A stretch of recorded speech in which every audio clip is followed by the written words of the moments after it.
Good evening. Welcome back to the Left Lane Chronicles, where the rides are real, the roads are rough, and the stories don't flinch. This is episode 5, and today we're joined by a rider who doesn't just go by fearless, she embodies it. From asphalt to advocacy, Fearless has made her mark as a powerful voice for motorcycle community or in the motorcycle community and the fight for PTSD awareness. She's the kind of soul who understands that healing isn't quiet. It rumbles beneath the helmet, it echoes in every mile, and it demands you to go deeper. Today, we talk survival, sisterhood, sacred roads, and what it means to ride like you've got nothing left to prove. Welcome to the Left Lane, Fearless. Thank you. Thank I just want to say this is definitely an honor to have someone of your caliber on the channel. Not only are you a veteran, but a fellow rider. And I'll be honest, you out there getting the miles. You are definitely a ground pounder. I will say that.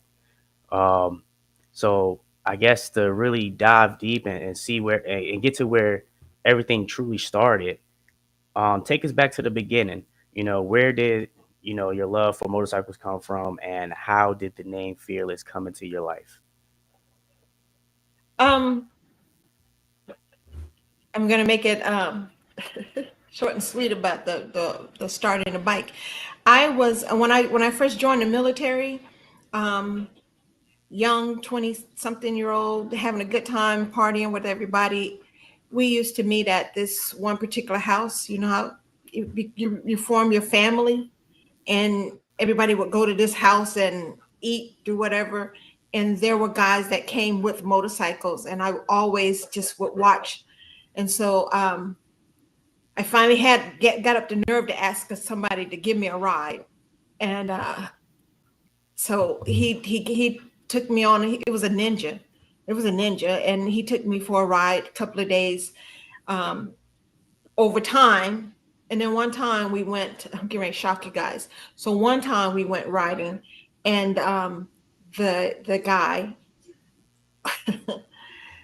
This goes all with all my PTSD, everything. Okay, so coming at you. This guy um, took me for a ride, and he took me out in the middle of nowhere. And you know the old saying, gas or ass. Mm-hmm. You're either gonna ride this bike or whatever. I got on that bike and rode it out. I dragged his gears, but I got it out. And he was so impressed with me that he was like, okay, stop, get on the back, I'll take you home. And that's where so I had a love for motorcycles, but he tainted it. Mm. And so lo and behold, because in the initial was my drill sergeant in basic training. He used to come in a bike, and I just wouldn't notice. I was a squad leader, and I noticed that I knew when he was showing up on that Harley, that potato, and so I fell in love with the sound of a bike because whatever reason, I just fell in love with it, and I started looking at it. So when I got to my first duty station, and I was like, the guys were out there with their bikes, I was interested, and so I wanted to ride. So he tainted me for that, and but I still never lost the love for riding. I wanted to ride. Lo and behold, I got married. The husband didn't ride. The husband still doesn't ride, and we had kids, and so yeah, he kind of like, no, honey, you can't ride. You don't need a bike. So I put it off. Fast forward to 2020, COVID, and now everybody's talking mental health, and that's the husband. So they're talking mental health, and so I seeked help after all those years. I finally got help for what caused me to leave the military, which is the PTSD. Everybody know it's not a secret. If you know me, I talk about it. I'm not ashamed of it. I am a survivor of MST, military sexual trauma, PTSD. So I do have PTSD, but that's why I got out of the military. I did not go. I didn't get deployed.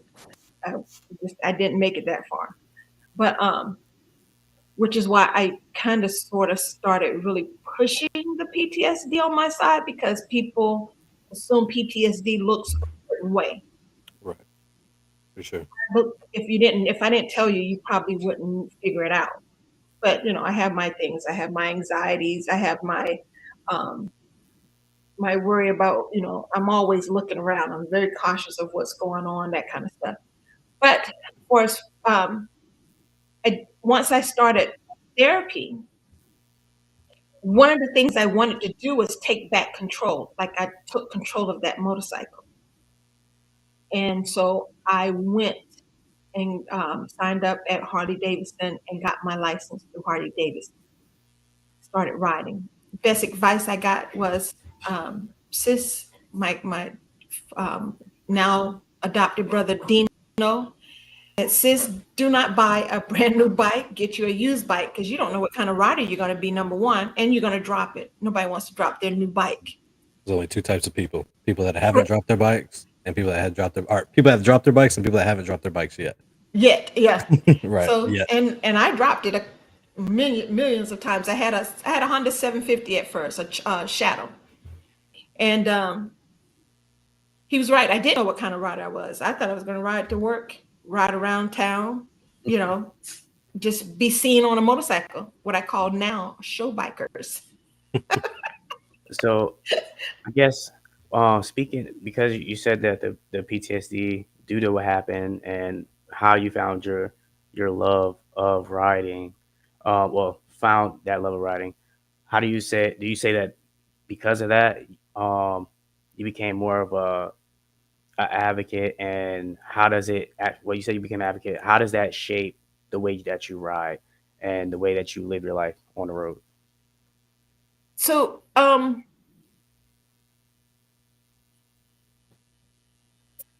organic. So things are kind of handed to me, and I feel like I'm supposed to talk about it because I don't go looking for it, don't go seeking it, I don't go seeking to tell it, even though I will talk about it, but I don't look for these outlets to tell. Um, and I had someone approach me. I work on Hilton Head Island, and I think it was in 2023. It's 2020, yeah, 2023, 22, 23. I was on the cover of the version of Hilton Head Monthly, Bluffton Monthly. I was one of the, I don't know, 7 most intriguing people to know in the area. They found me to do the story. I wasn't thinking just like this now with this story. I wasn't thinking tell my story. I was like, oh, they want to interview me. So when we started interview, the female that interviewed me, the reporter that interviewed me, she had went through my Instagram page, and she found a picture that has a filter on it that says PTSD, and I think I even said this is what PTSD looked like, and it's just a picture of me, and so we went from there, and that's how my story actually got out. That's how I actually told why I had PTSD. Up until then, I didn't talk about it, even though I wasn't trying to hide it. So she told me, and that helped open it up. I had just started writing and whatnot, and so that helped me kind of just let a lot of it go on. Mind you, I'm finally in some good therapy. Finally finding the right therapist. That's huge. You have to have the right therapist. Right. You can, and don't give up. Keep looking for a therapist. Keep Don't settle. looking for the help. It's okay to ask for help, and it's okay to keep asking until you find the help. So, because I hear a lot of people say, well, she wasn't good, so I'm not going. I'm not just keep looking. And basically that's what I did. And I finally found the right help, and it coincided with me getting my license, then doing that interview, and riding to work, just realizing that I was releasing stress, or I was relaxing. I was in the moment. Nothing was talking to me about what had happened. You know, I was in the moment. You have to me, you have to be in the moment. I know there's times you kind of go out because you're comfortable, but the majority of the time you're on the mic, you are definitely in the moment. So Absolutely. it was therapy. It's still therapy, except now the therapy has gotten even better. I've identified other parts of riding as therapy versus just getting on a bike. Now it's actually the wind hitting my body and that constant massage of the wind, things like that. I totally agree with that, and I'm pretty sure everyone that's watching can as well. And with riding being more of a solo thing for a lot of us, healing is definitely one of them things that's not. So who's been in your corner when you go down those dark roads? My husband, number one, he's there for me all the time. He gets all of it, the good, the bad, all of it. So I thank him a lot for that. My kids, of course. But on the outside, um, I do have some sisters and brothers that I ride with, and they all know, and they keep me on the straight and narrow. If I go missing, they look for me. If when I say go missing, I go quiet. They look for me. So my support system is built based on friendship. It's not blood family because I'm in Savannah, Georgia. I'm from Columbus, Georgia. The only family that I have here that is blood is my husband and my 4 kids and their kids. There's no other people here that are blood. So everybody that's around me that I say you're my family, you're handpicked, they're handpicked and brought into my life. And I trust them with who I am and how I am and all of my quirks that come along with being someone who suffers PTSD because I'm an insomniac, something serious. Insomnia is really bad for some people who suffer. And I have brothers that I'll call in the middle of the night or they'll call and say, hey, you up? Yeah, I'm up. And, so they'll talk me through it, And some say, go to bed. Right. Go lay down. Just go lay down. Yeah. So I have a lot of people that are really they don't judge me because people still get judged for things that they don't have control over.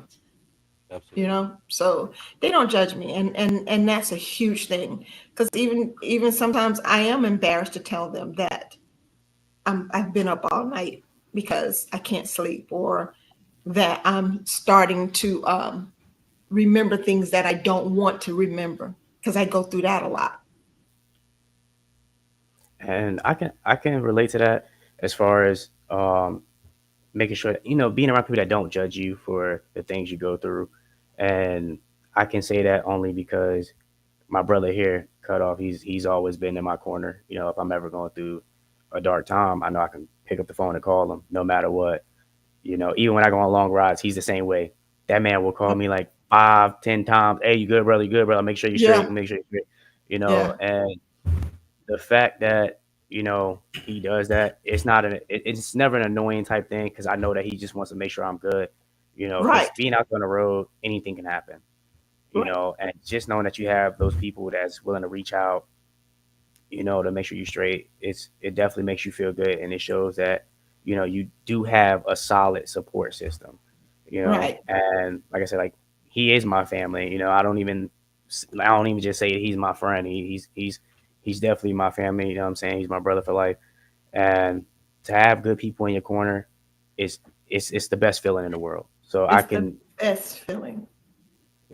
Because even when you do have, or for me, even though there are some times that I'm still embarrassed to call and say I'm struggling, and I Mhm. have to fight through. They're not going to care. They're not going to. I shouldn't say care. They're not. It's okay. You can call them. That they will want you to call and say, "Hey, I'm having a bad time. I just need somebody to talk to." so it is A lot of good that to has know. to be being a burden. Also, I would Right, imagine you don't want to right. be a burden to another person, or you don't know what that other person is going through. So who are because that's Shaul does that sometimes. He'll say, I know he's giving me my flowers, so I appreciate it. But we've had that conversation where it's like, well, I'm going through this, so I don't want to bother you with what I'm doing. But Right. even though there's like, even though it might sound non like made up or whatever, it's a little Facebook meme, I guess. But I'd rather hear you cry and tell your stories than carry your casket, and that is the truth. And being in the Marine Corps, and being in the military in general, you understand the people that have decided that they didn't want to be a burden to others, and they didn't want to call, or they didn't feel Mm, like they to- thought it would be a waste of time to yeah. share what they were going through. And unfortunately, maybe being in the motorcycle set or being in this world, we think that we got to be hard asses or badasses, and it is hard for us to ask for help. So maybe this will change some people's viewpoints on things like that. Of of this whole journey that started in May, um, that's making this more awareness. I do hope, that's my thing, that it somehow, some way meet someone and help them understand that they could do whatever it is they need to do. Mhm. Everybody, because it's not necessarily on a motorcycle. It could be learning to run. It could be learning to swim. It could be whatever that heart desire is that's going to help keep that stress level down, or to take their mind off, so that you're not sitting and just letting it take over.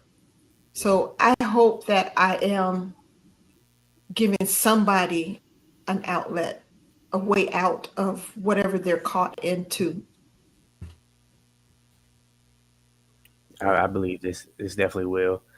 Um, that leads me to you know your rides. What is a ride that you'll never forget?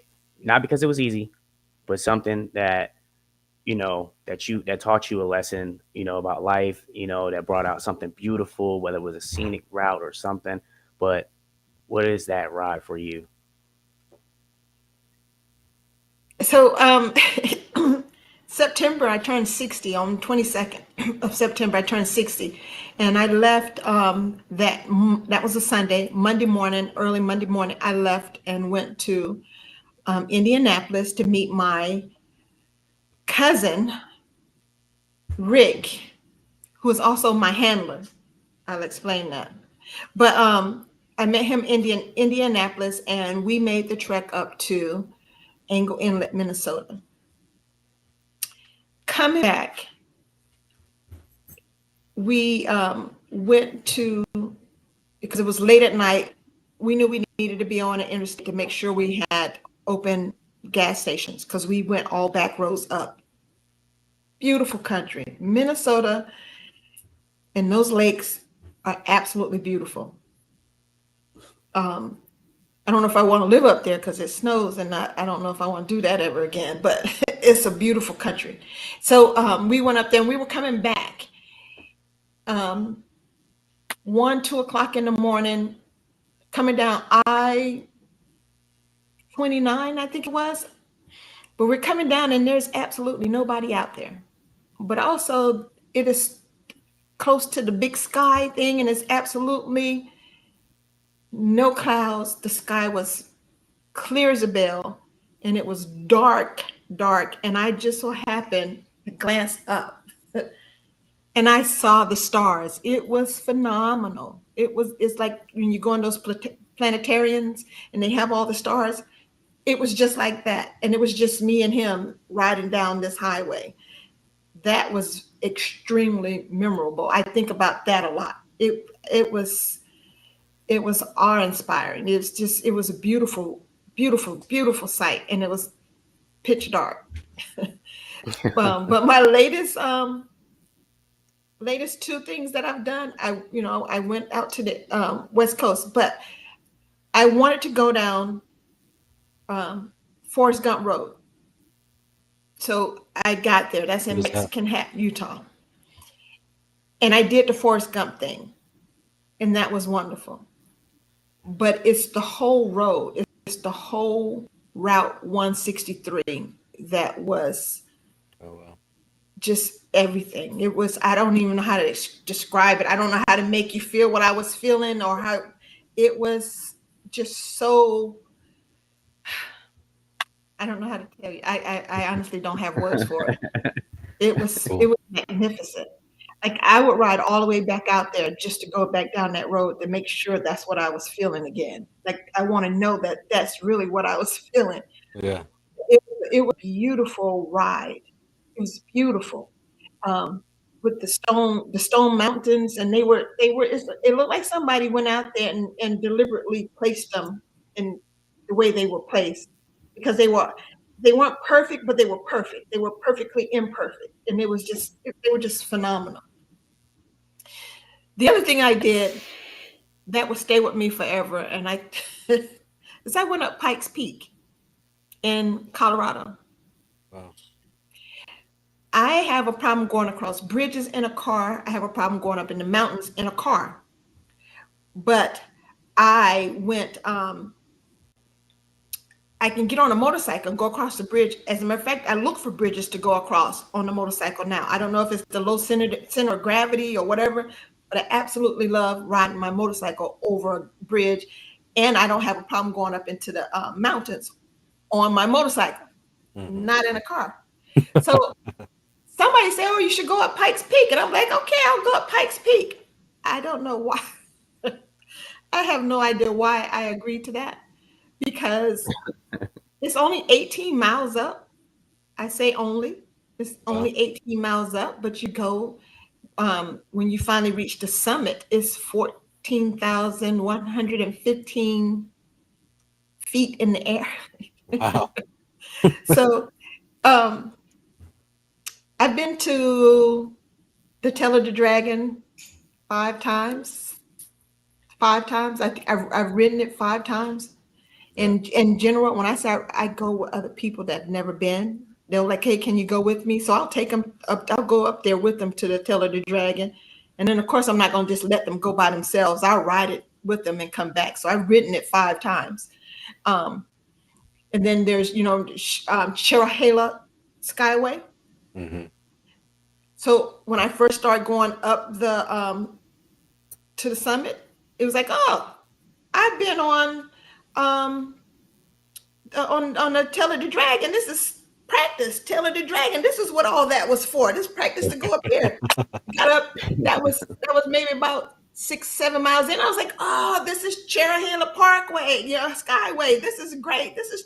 I've done this many of times. I'm good." Right. Those last 4 miles, I started, and I'm being very honest, I'm not exaggerating. I started cussing myself out, because I'm like, "You don't even like heights. Why the H are you up here in this? Why are you up here on a motorcycle and there's no guardrails or anything? Why are you up here?" And so I started fussing at myself about mile. About mile 15, 16, I started talking to God. About 17, I started fussing at God. Then God had it out. I told him, I said, "I don't feel you. I don't know where you are, but you're not here." God. Yo, she said God left her shredded. Yes, you said you weren't going to ever leave me. So listen, this is on video, so I'm not exaggerating. This is on video. And I don't know if everybody's going to get to see that video, but it's on video. So about 17 and a half miles, I was bawling. I was crying. And I was starting to really break down, crying, like boohoo crying. And I got to the summit, and I go and I park my bike. I'm looking at why did I park so far from the door? But I think I was hiding, because when I watched the video, I didn't remember this. I got there and I sat on the bike crying for a little bit, because I had to calm down, and got off the bike and went in and was a little dazed or whatever. And I do remember saying, you better make sure you get a patch while you're up here, because you're not coming back. So I got my patch, and what I missed out on was the Mile High, not the Mile High, but the altitude donuts that they can only make up at that altitude. I missed out trying the donuts. There's a cafe up there that you can only get those particular donuts up there. Wow. And yeah, there's a museum up there. There's it's a small museum, but there's a museum. There's an overlook. It's a really pretty place that I know from video because I was kind of out of it. So I came back down, and I was supposed to go to the $1 Million Highway. I came back down. I took my time. As a matter of fact, I rode behind another set of motorcyclists because I didn't want to have to look out.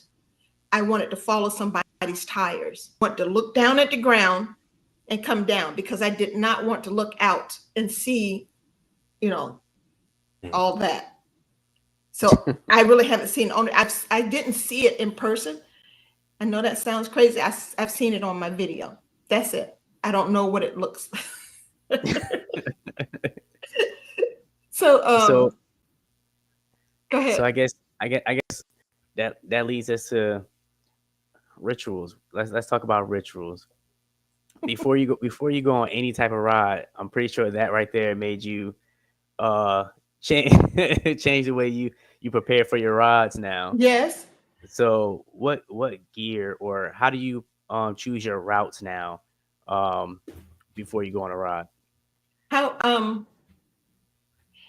So Pete was the one that told me to go up Pikes Peak, and he doesn't get a vote for anything else for the rest of the year. He doesn't get to throw in anything. So because I will take somebody's advice. They'll say, hey, you should go see this, because my whole thing is I just want to be on the bike. It's the riding for me. The places that I go to are turnaround points. They're not necessarily because I have to go there and sightsee. I'm not going to get off my bike and stay somewhere 2 or 3 days and sightsee. I'm going to go make the ride, turn around, and come back. So Pete doesn't get the vote anymore because that was crazy. But I now it's a desire, because I see where other people are going on their bikes, and I want to see that land for myself. I want to see the America for myself. So so far I have 36 states signs. So I have to get the rest. That's fueling which way I'll go on my next long ride, which is towards Alaska. That's gonna be a ride. Yeah. Alaska's going to be a horse of a different color for sure. Right. So a lot of people ride to escape. Do you ride to escape, or do you ride to confront what's going on inside? I know we talked about PTSD, but if you want to elaborate on that. Do I ride to escape? Yes. I run for myself, so to speak. I run for myself. My bike is in the shop right now, so that's the only reason. And it's not a bad thing. I put it in to get the tires changed and all that. And I'll pick it up this week. But that's the only reason I haven't been anywhere, because the bike's not here. I'm always running, trying to chase that particular high. And it's not a high in a sense. It's more of a calmness that I call. It's a calmness for me. Mm-hmm. I'm trying to find that place of peace. So I'm always chasing that. I'm always escaping my thoughts. And obviously I'm no therapist, but that's got to be a symptom of PTSD. Always trying to move, always trying to go somewhere new, always trying to be one step ahead. And we kind of joked about it last episode. One of the guys was making a joke, and that literally was the definition of PTSD that we were talking about. So with that being said, I have this question. What do you say to someone battling PTSD who doesn't know where to start, or who's afraid to even talk about it, let alone ride through it? Oh, wow. Yeah. So I do have a military background. So I did 7 years in the military. My husband is retired Army, And so I do have the VA behind me that I could just walk in and, let them know what's going on. So, but there are a lot of, and I don't have them right at my fingertips, but there's a lot of free resources that you can use to get started. If you can't find anything, you could at least start here, and it will send you in the right directions for whatever you're dealing with your PTSD. PTSD is so many different things. There's a bunch of symptoms. Everybody don't have the same symptoms. Some people have symptoms that dominate all of the other symptoms, that kind of thing. So it's whatever kind of help you need. But I can tell you, if you ever just truly are in trouble, you can just call, my heart want to say call the police or, 911. That's kind of sketchy lately. Just walk into an emergency room and tell somebody that I'm struggling, I need some help, and they will put you where you need to be. Or so put you in the right direction. But with the VA, through the VA, which is who I deal with a lot, they have the VA admin, what do we call it? And it's free. Like, you just have to let them know that you were a veteran. Oh my gosh, the VA, but it's not attached to the VA, but it's called the Veteran Administration Therapy Center. I can't think of the name of it. I'm so sorry. I'll make sure I put it in the chat down, later. Right. But it's free, and you go in there, and they will put you with the right people. You can actually ask when you go for a therapist. You can say, "Hey, like me, I said I do not want a male. I only want a female." You can stipulate what you need to be comfortable enough to start your therapy, or you can just go in there and say, "Hey, whatever I need." But the biggest thing is say something to somebody. Don't let nobody, don't struggle by yourself. Say something, and then say something again, and then say something again, and then say something again. Yeah. Not everybody does have a VA, the VA system, especially a lot of the cats that, we are on set with. So talk to your brothers, talk to your sisters. If they're wearing the same patch as you, they call you their brother, that they tell you they love you. If they call you their sister, if these people that are willing to ride next to you and God forbid a bike goes down, they will die with you. They love you. If you can't tell them, "Hey, I'm going through something. Hey, I'm sad today. Hey, maybe, hey, can I talk to you about this, that, and the third?" You should. That's what these people are for. That's what they're supposed to be for. So don't forget. You don't have to be. You don't got to be. I guess it took me a long time to realize that too. That not everybody that has PTSD was in the military. So don't think you can't reach out to. You don't have to talk to a therapist. You don't have to use a VA. Granted, you probably you should. I'm not telling you not to use a therapist. I'm just saying, reach out to your friends. Tell people. Reach out to your friends. Yes. Yeah. Tell somebody. That's what I'm saying. Tell somebody. And if that somebody doesn't want to listen, I know it's a hard thing to say. It's easier to say. It's a hard thing to do. It's easier to say, but tell the next person. Somebody believes in you. Somebody believes in you enough.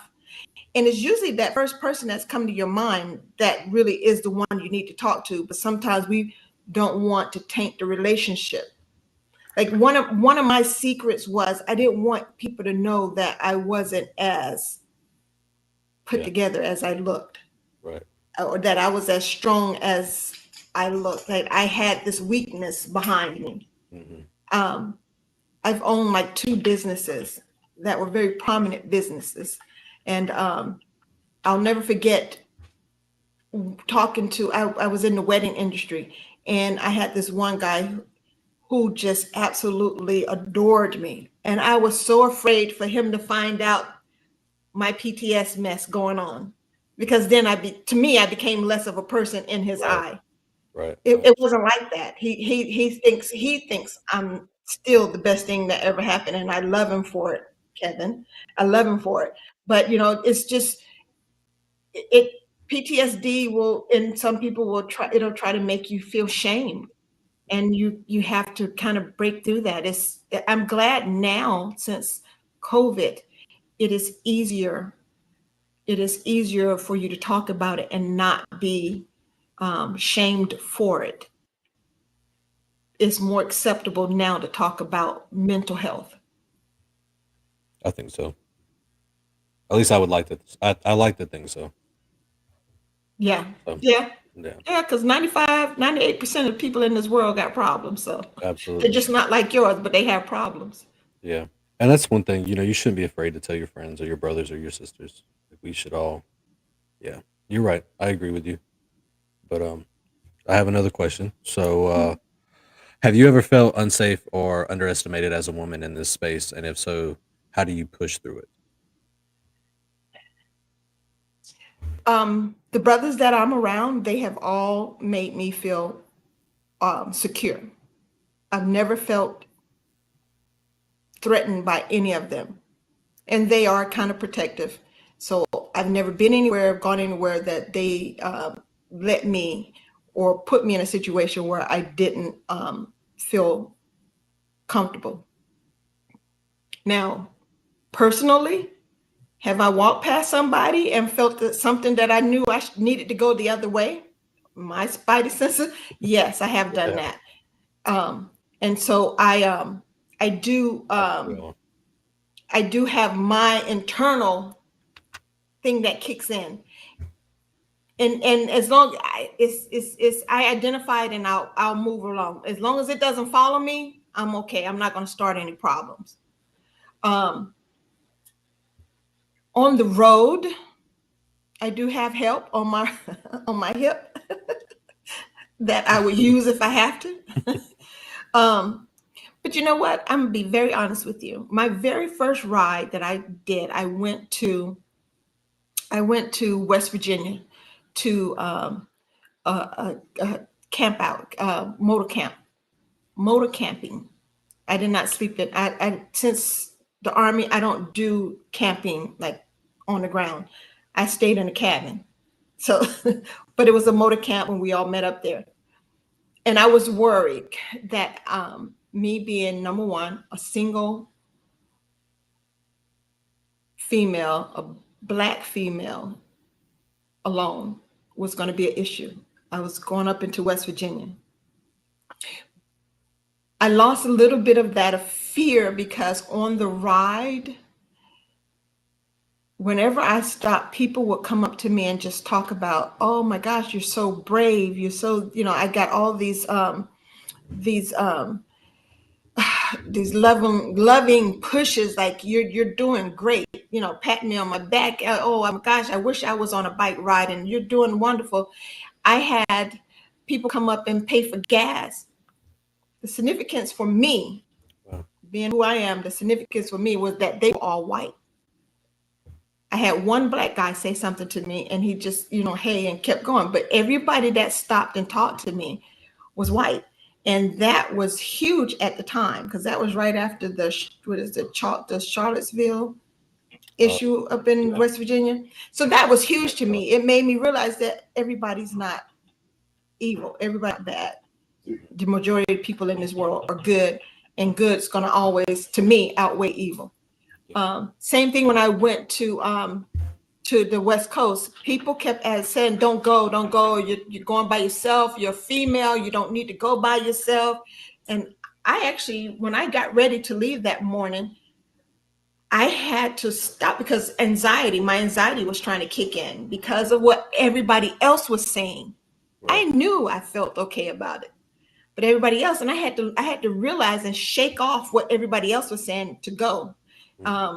But even out there, I went to a group of guys at the Four Corners monument, and they walked up to me. It was 8 of them, I think. They all hugged me. Hey, sis, how are you? Where you coming from? Where are you going?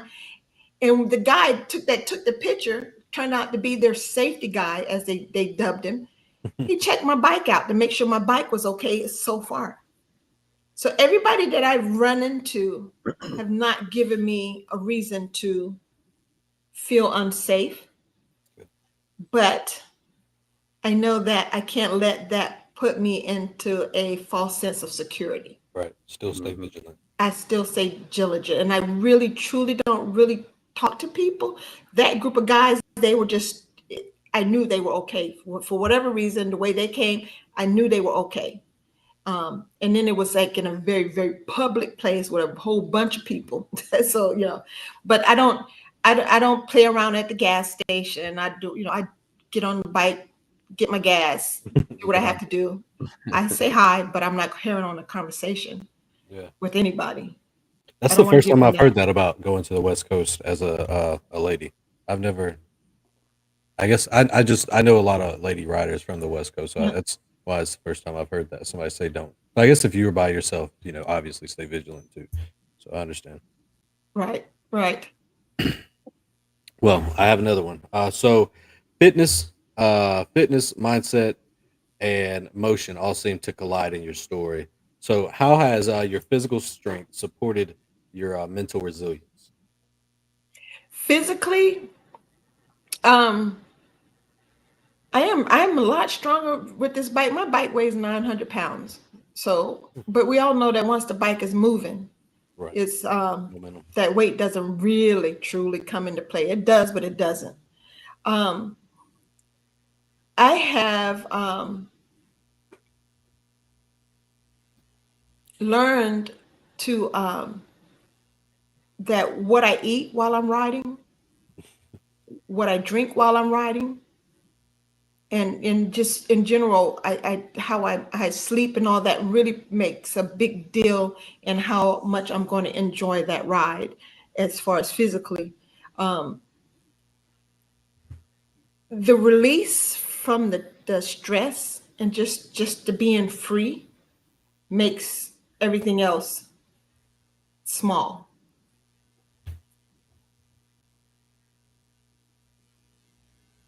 Wow.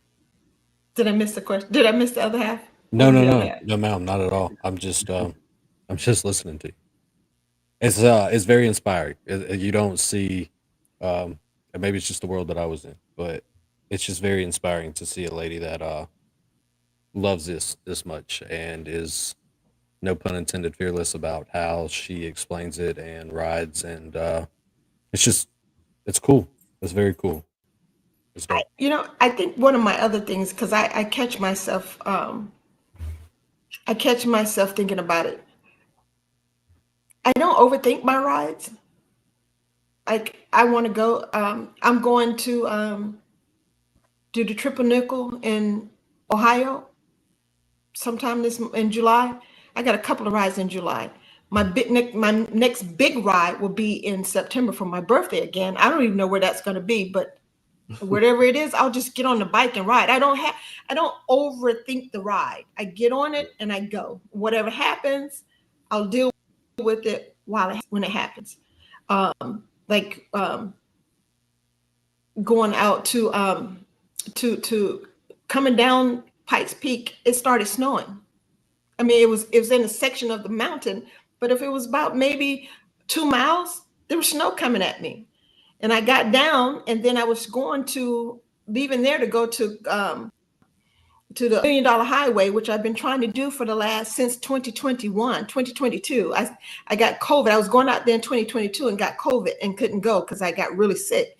And so I'm still trying to get to the $1 million highway. My niece, Tamara, she said hello. My niece is my weather person. So I do have a pit crew. I don't know if I said that. I have a pit crew when I'm out on the road by myself. But my niece came and said, Auntie, you still going to $1 million highway? And I said, yeah. She said, it's snowing over there. So I couldn't go. So okay, fine. Where am I going? Let's reroute me. I just, whatever happens, happens. And I'm okay with that. So whoever rides with me got to be willing to just go with the flow. It's not an adventure till something happens. Absolutely. So And that's cool. That's yeah. really cool. So I have one last question for you, and then Shawo can take back over. But And obviously, God forbid, this question just happens to be nothing more than that, just a question. Yes, But yes, yes. if this was your last ride and this mic was your last message, what is something you want the world to remember about Fearless? They call me fearless. The initial group of guys I started riding with that were didn't feel so macho that they let this young girl, this young lady, well, I was 55, but this young lady ride Still a a young Harley, lady. a Honda 750, and they were all on big bikes, and so my little Honda was doing this thing to keep up, and I used to tell them that, don't worry, you're not gonna leave me. They are the one. That's why I say they call me fearless. They call me fearless. Like I was really thinking about that. They call me fearless, and people have called me fearless so much that I think it's one of those, call those things that aren't as though they are. And so now it's not that I'm actually fearless, but that hesitation has been removed. So what I would want, if how I look at all of my postings on social media, is if my great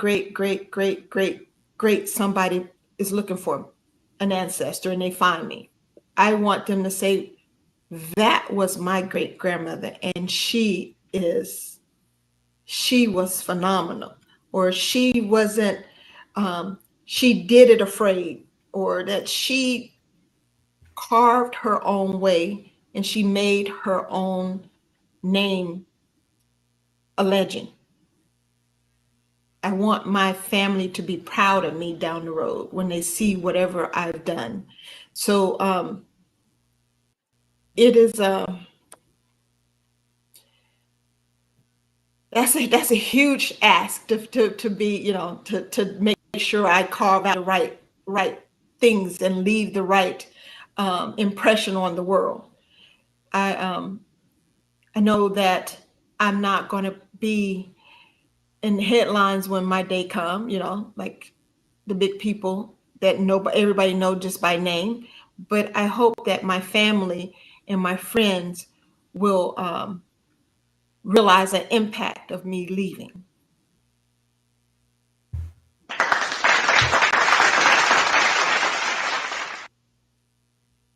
Wow. I want to say that was definitely a powerful message. And clearly we hope you're going to keep riding, you know what I'm saying, for many more years to come, because you are making, these great strides. And with you saying, you don't even know where your next ride is going to be, I feel you on that. Sometimes I don't even know where it's going to be. I'll just wake up one day and probably like, I just want to go here. Yes. Um, so wherever that adventure takes you, anybody out there that's trying to hop on the road with her and ground pound, hey, make sure you're ready, because listen, she gonna take you through the ringer. All right, you gotta keep I'm up. gonna pull them. I will pull them, but I will pull them at their own pace. I'll pull them at their own pace. I have patience with people. I know, because that's the other thing. Somebody had patience with me, and so I will pass that on. If they want to ride and they want to make, if it's their first long distance ride, I'll be patient with them. But we're gonna get there. I'm not gonna let you turn around. You're gonna get through it. So I guess that's a question I have for you too. Since you mentioned turning around, has there ever been a ride where you've been riding and you just like, well, probably the one when you went up the mountain to the peak, but is there been any rides with that had you like, maybe I just want to turn around, I'm just not feeling the ride anymore, yeah, or have you no rides? I just need to go home. No. Now, you know what? Like, I was supposed to be going to Black Girls Ride in Essence Fest down in New Orleans this coming week, but I'm not going because I just came from that direction. I don't want to go. Like, I'm not that person that goes back, just keep repeating something. So I don't want to go back that way. If I got this time now, I've already been through Louisiana because I did the I-10 end to end. Did I say that? The reason I left here, I was going to Oklahoma, Tulsa. I left here and went to Tulsa, spent time in Tulsa, and then made my way to Santa Monica Pier, the Santa Monica Pier, to do the I-10 end to end. So I went through New Orleans. I spent time in Slidell and did all that, and came back. So I just really don't have this, oh my gosh, I need to go back to New Orleans. That's the only time I'll cancel a trip if I just so happen been that way and something's coming up. I don't like doing things twice if I don't have to. Yeah. If I don't have to. So it's not a trip until I fill up twice, then it becomes a trip. If I don't fill up twice, I haven't gone anywhere. I'm gonna use that philosophy. That's cool. I like that. So, Yeah. So I know we spoke about possible, going to, well, not possible, because I speaking to you, I know once you say you're gonna do it, the Alaska trip. So Yes.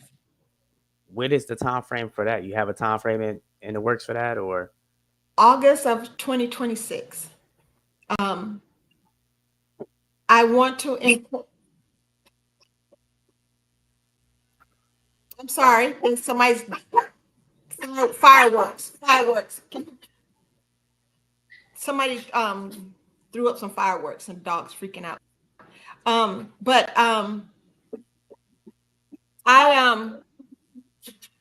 August of 2026, and I say August because I want to go up Glacier. I want to see Glacier Park National Park. I want to go to Glacier National Park, and the best time to go there is August. Also, I'm not a crowd person, even though I could go to it, but I'm not a crowd person. So I'm not like a huge, oh my gosh, I got to go to Sturgis person. I keep telling people I'm gonna ride down the main street with my camera, get the video, stop and buy a t-shirt and keep it moving. That's how I feel about Sturgis. But I want to see that whole area. well, you can ride through Sturgis. You don't have to wait till Sturgis Bike Rally. Sturgis is a town in South Dakota, so you could. Well, go you know what? Because I said that. This is Ed. This is my road dog. But people say that, but they're like, well, if you're gonna go out there, why not go so you can say you went to Sturgis, But I got it. When you go to Sturgis, that's why you'll say it. The main reason I'm choosing that time is Sturgis or whatever. But the main reason I'm actually choosing that time is because of Glacier National Park. That'll be the most optimum time to go, and that it won't be closed off. I'll have a better chance of going to the riding the road to the sun and all that. So if I can incorporate that, it doesn't have to be the whole month of August. It could be July, August, September. However, I need to be able to. I'm not gonna go all that way and not go to Glacier National Park. That is like a huge thing on my list. So that's in that time frame. And then going up to Prudhoe Bay, I'm going all the way to Prudhoe Bay because I'm not going to ride all the way that way and not like that doesn't make sense to me. But I also want to go to the Arctic Circle and put my finger, not my feet, not my body, but my finger in the Arctic Ocean because it's cold. But you know what? But other than that, my other big ride, which if I get it together, will be to Andalusia, Spain. Go and spend a week there and ride. That's like on my list. Ireland is on my list. So would you rent a motorcycle out there? Or do you think you're gonna ship yours? When I retire, I'll ship my bike, but now I have to come back to a job, so I'll rent. Right. I hear you. As a matter of fact, I'll go through a company that will do a self-guided tour for me. They'll put it in a GPS. They give you a GPS. This particular ride, the reason I chose this particular one in Andalusia is because it is the architecture there is historic. It's very nice. It's beyond nice, actually. But they base you out of a resort, and each day you ride out to different places, and you come back to the resort. So I'll be able to appreciate that more than just backpacking it on a motorcycle for the holidays. Even though I would do it, it wouldn't. If that was the way I had to do it, I would do it. Yeah, I that say would. definitely drop that company information so that way we can. Yeah, I'm pretty sure a lot we of can people go as a probably. group. Here I am once again. We can all go. Let's ride out. We can all go. I But know, when I right? tell you I'm Left going Lane at this Chronicles. time, you all got.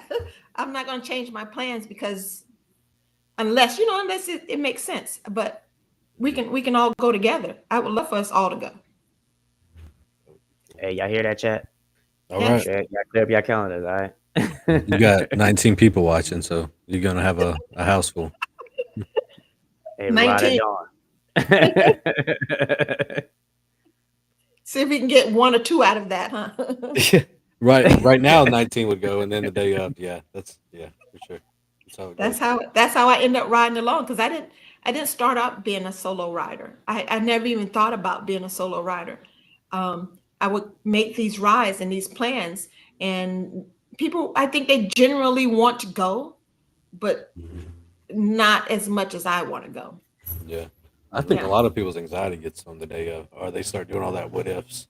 What if I don't make this? What if this happens? Man, you just got to get on the bike and You ride. got to go and get through it. And one of the things that I'm getting now, since I've done the ride to the West Coast, is that I have guys coming up to me and they apologize. I'm sorry, I don't mean any disrespect, but I know if you could do it as a female, that I can do it. And I don't feel disrespected with them saying that. Like, if you feel like, if that's your motivation and that's what you need, fine, do it. I don't, I'm okay with it. If I somehow encouraged you to do it, I'm okay with however you see it. Just do it, because you won't be, you will never be disappointed in it unless you just do something stupid. But that goes into what you said earlier too. Like people will tell you, like, you can't do this, you can't do that, or they'll give you that fear factor, and Right. I feel like that's what happens with a lot of people too, is that people get in their ear and that fear factor sets in. So I just say this, don't let someone else's fears stop you from living your life. Keep moving forward. Keep doing what makes you happy. If it feels good in your spirit, go ahead and do it. If your spirit tells you not to ride, don't ride. Sit back and be cool. Right. Right. Never force anything. Trust yourself. Trust yourself. And one thing I will say that helped me with my riding the way it is today is when I did my first Iron Butt, that 1,000 miles Mm. in 24 hours. Because now I know that I could do 1,000 miles in 24 hours. I don't have to, but I know that I can, which means I know I can ride 500 miles a day. If, that's what it takes. You can plan out a trip and say, hey, I know I can ride 500 miles, or I know that I can ride 300. You don't have to ride that long. My average day when I was on the road was 550 miles a day. But that's me. I get my peace and everything from, it's the ride for me. It's not the destination. But there was a couple of days I did 300. There's one day I did 200, but It's like get out someone and always says, "Rise your ride." work on the Iron Butt. If you work on your Iron Butt, and I'm good what you're doing on highway, 500 miles one way, 500 miles back. It's doing it that makes you want to do more. Sure. Shawel, do you have anything else? I honestly, I'm just blown away by the information and actually having you on. And I know just based off the chats, you have a big support system. So Chat's been blowing up. just know they here for you. We here for you. And people in the chat, if you ever need somebody, what I'm saying, feel free to reach out. Yes. Oh, yeah. I always got it open to help out. You know what I'm saying? If you need somebody you need an ear. But I'm gonna let Cut Off, take it away from here. Unless you have something you want to say, Fearless, to send everybody off for the night. I want to say thank you and love to all of my support team and people who just are inspired by me. I'm glad that I can do it. Um, this is very authentic. I just want. I love people. I'm a people person. I work in a people industry, and I just want everyone to be who they could be and do it to the fullest because life is, I know this is cliche, it is very short. Sure. It doesn't go the way you want to. I saw a sign that said on the back of a Jeep, it said, adventure, as many adventures as possible before dementia. I thought that was cute. But I mean, we think death and all this, but yeah, now we got to deal with not being able to know to go. So go out and have a good time, no matter what it is. It could be skating, it could be swimming, whatever it is that you want to do it. PTS, ask for help, ask for help, ask for help. Your answer is there. You just have to keep asking. You have to keep knocking on doors. You got to keep seeking. The answer is there. Um, and then just follow me over to my channel, which is basically set up for posterity. Like it's a lot of people that have a lot of channels that are, very entertaining. My channel is posterity. It's there so that somebody can find me down the road. Wow. Well, ladies and gentlemen, Fearless didn't come here to be liked. She came here to be heard. Speak for the writers who feel too broken to show up, for the survivors who think silence is safer, and for anyone who's ever been told healing has to be polite. You just met a woman who proved that healing can have horsepower. Yes. Every mile's a memory. Every voice is a legacy. We'll see y'all in the next lane. Stay dangerous. Take care of each other. Be sweet to each other. Be nice to each other. Call your friends. Call your brothers. Call your sisters. Tell everybody you love them. Peace and love. Yeah. And also, go get y'all gear from First MFG and Eagle Lights. All right. Use the code Oh, yes. ShyWill_Glide if you want your discounts. And remember, keep them twos down. We are out.